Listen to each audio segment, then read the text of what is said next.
under international law. So that's the bifurcate treatment I'm going to give this analysis. Under the U.S. constitutional law, the basic challenge to the right to vote as it's framed in Guam popular discourse today is that to limit the electorate, that is, to limit the right to vote in Guam's future self-determination referendum to a specific class of people politically defined as native inhabitants of Guam who were made citizens by virtue of the passage and enactment of the 1950 Organic Act. So that's the political definition we're using. That to limit the constitutional legal challenge is that to limit the right to vote in such a fashion is unconstitutional race-based discrimination. It's violative of the 15th Amendment of the U.S. Constitution, which has a very general blanket prohibition on racial discrimination in voting. So that is the nutshell of the constitutional legal challenge brought by American law-trained lawyers.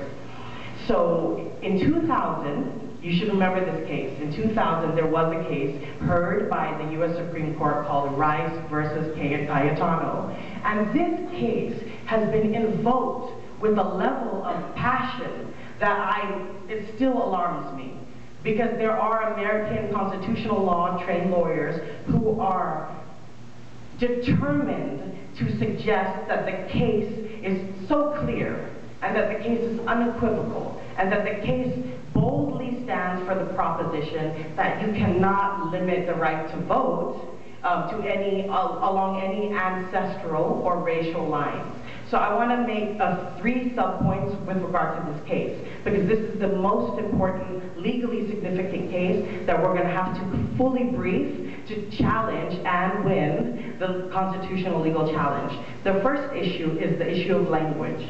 I started out as a writer, I still am a writer, so I believe in the power of words.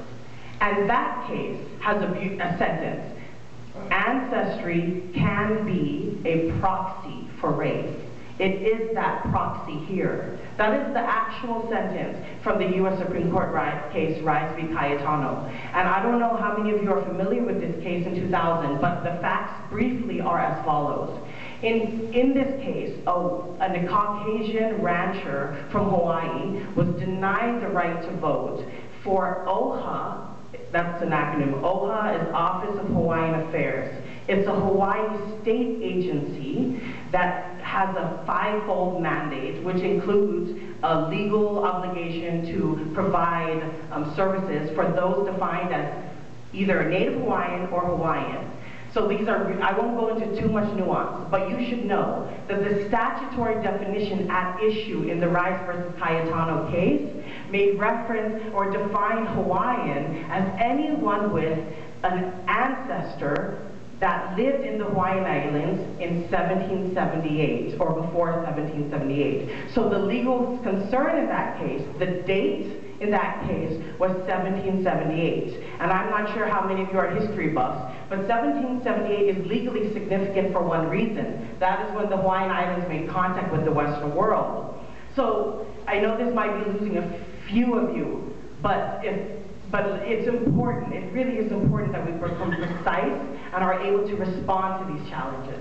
So the Rice versus Cayetano case basically said that in that case, the white rancher who brought the lawsuit under the 15th Amendment won, because they said to deny him the right to vote for state trustees of a state agency in a state election was unconstitutional under the 15th Amendment. I'm going to point out that quickly the 3 reasons why this case is very distinguishable. Well, in other words, when I say distinguishable, that's what lawyers say when we say this case is not like this other case, and that's why it doesn't apply or control the Guam situation, and that's why our vote is not constitutional. The date in that case was 1778, and that is, the court said, if 1778 is the date,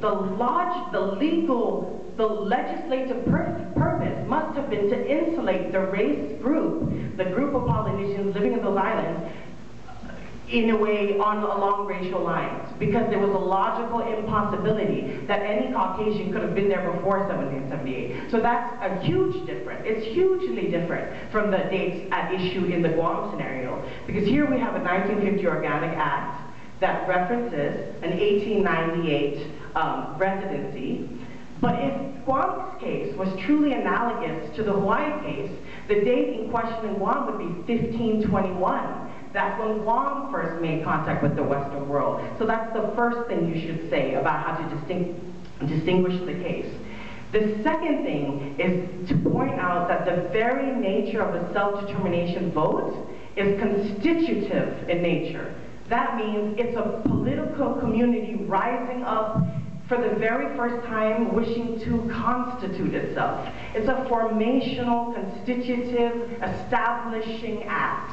This is so completely not similar to a vote for state public officials in a state election. So that should be your second go-to. You should say no, not only is the date legally significant and it's not for a racial purpose, but where was I on this one? Okay, hold on. Yeah, but the nature of the self-determination vote is qualitatively different, and these things have a lot of legal significance. That's the second point. The third point is I was giving a presentation, and I would like to repeat here, that facts alone are easy enough to agree upon. But questions about values, about power, about legal imagination, about moral imagination, they're messier. They're inherently contested. So, but this is what self-determination, aside from the law, is about. It involves very important, complicated stuff.